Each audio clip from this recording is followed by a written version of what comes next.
Let's be brutally honest for a moment. The airline industry wants you to believe your comfort is their top priority, but after 15 years in uniform, standing in the galley, and watching what really happens in economy, I can tell you that isn't true. Modern air travel is built for efficiency, not humanity. It's designed to move the greatest number of bodies from point A to point B with the least investment possible. The second you step on board, you enter a system that treats you more like cargo than a guest. If you're 22 and backpacking across Europe, you can shake that off. You'll recover from dehydration or being ignored for hours. But for my generation, and the one that raised me, this assembly line approach isn't just annoying, it's dangerous. I've seen too many older passengers sitting in 32E suffering quietly because they didn't want to be a bother. I've watched medical emergencies unfold at 35,000 feet because someone was afraid to press a call button and became severely dehydrated. You arrive not just tired, but broken because the system never noticed you. The biggest mistake you make is assuming that if you need something, the crew will just know. We won't. We're overworked, understaffed, and exhausted. If you want dignity, safety, and comfort, you can't just be a passive passenger anymore. You have to learn how to work the system. You don't need status. You don't need first class. You just need the secrets we only talk about behind the galley curtain. If you're new here, my name is Mila. I've been a flight attendant on major international routes for over a decade and a half. I've delivered babies in the sky, restrained violent passengers, and held trembling hands through rough turbulence. I started sharing this because I realized my own parents didn't know how to travel safely in this new era. I became their guardian of travel, and now I want to be yours. Think of me as your daughter on the inside.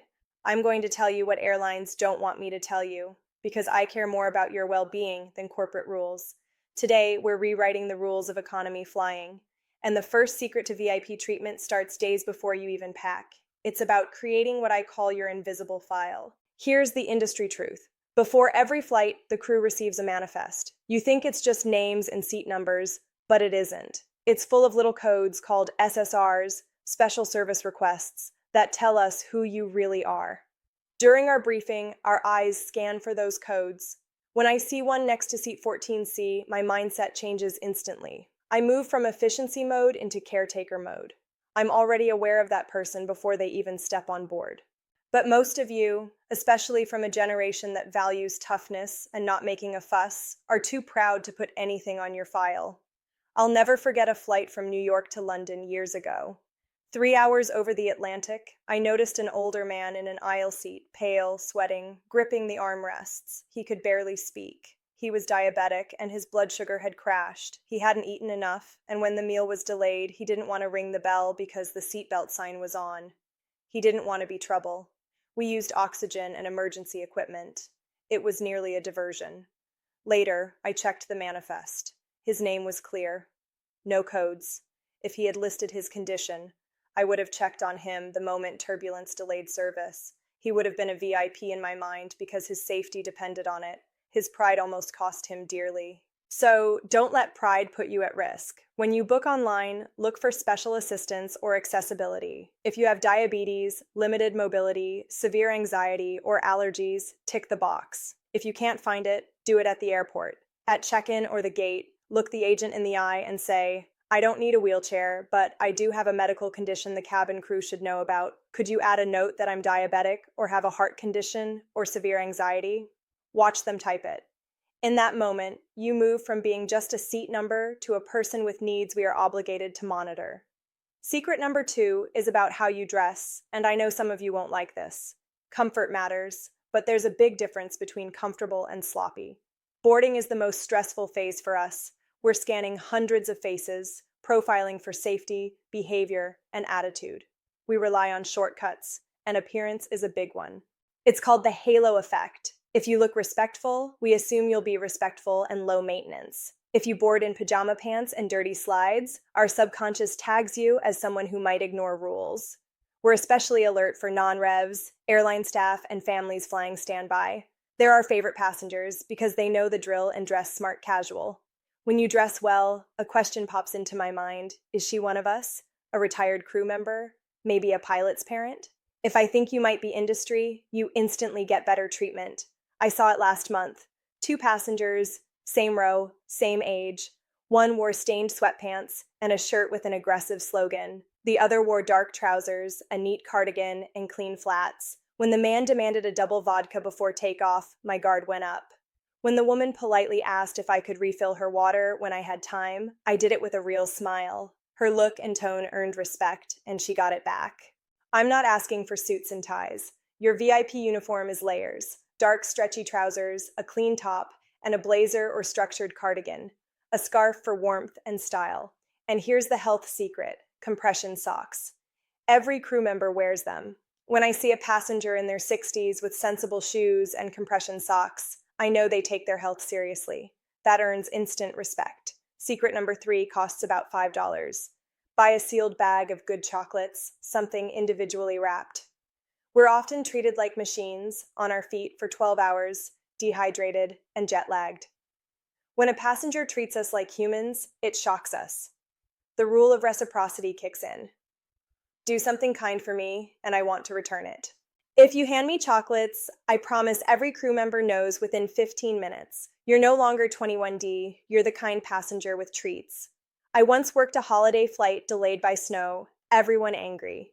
An older couple boarded, smiled, and handed us small gift cards, saying thanks for getting them home. It changed the mood of the whole crew. Later, when they asked for pillows we didn't have, I found premium duvets from first class just for them. They got VIP treatment because they gave it first. Bring only sealed store items, and give them when boarding slows or during the first trash run, not during chaos.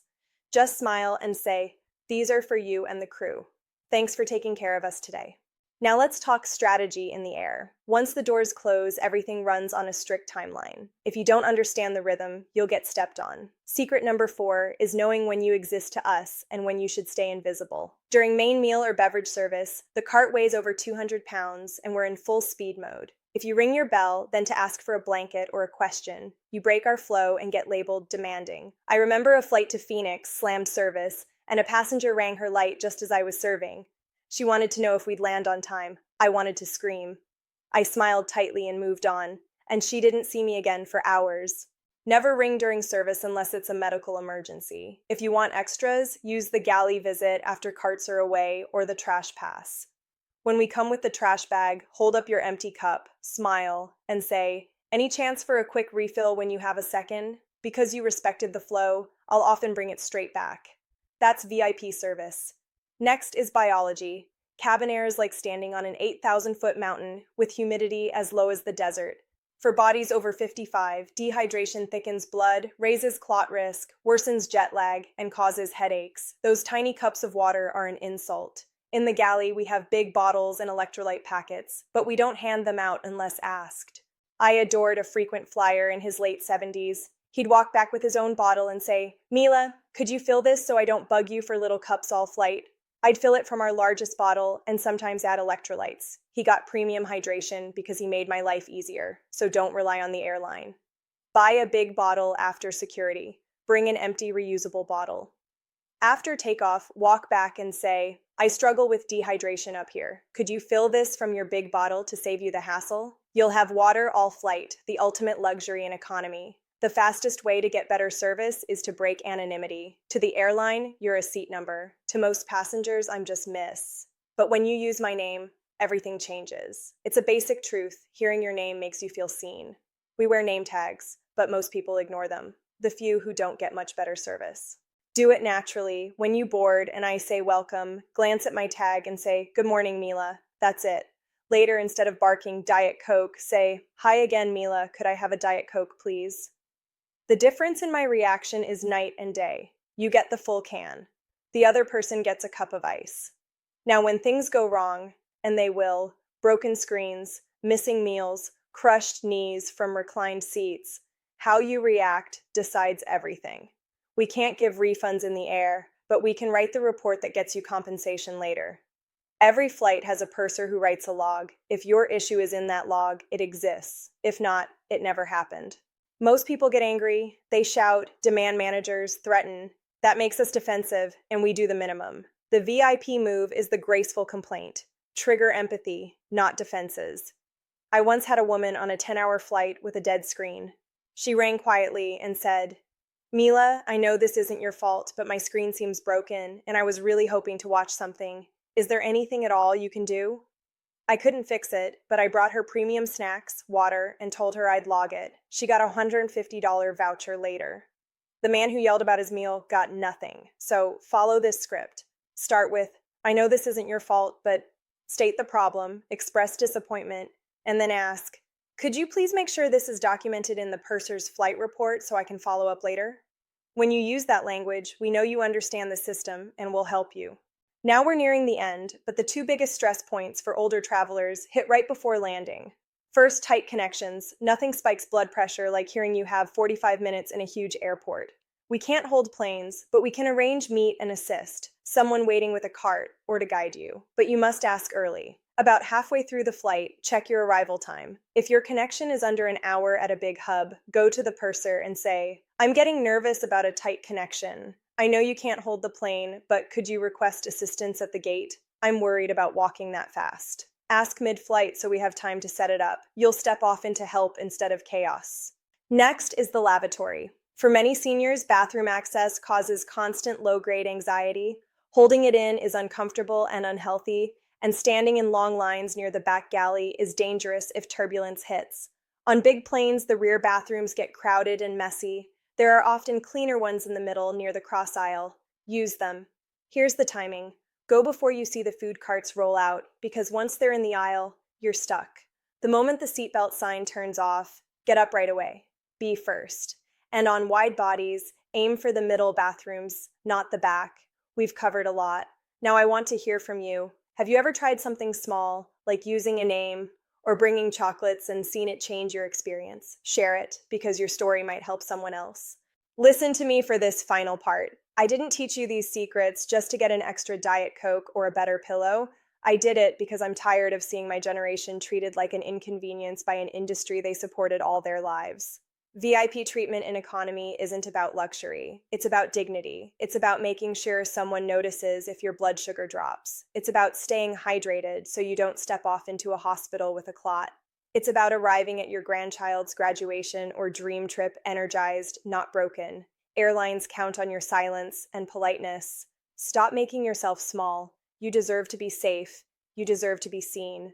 On your next flight, pick just one of these secrets. Bring chocolates, add your medical note, wear compression socks and a blazer. Try one thing and watch how the experience shifts. I'm Mila, your guardian in the skies.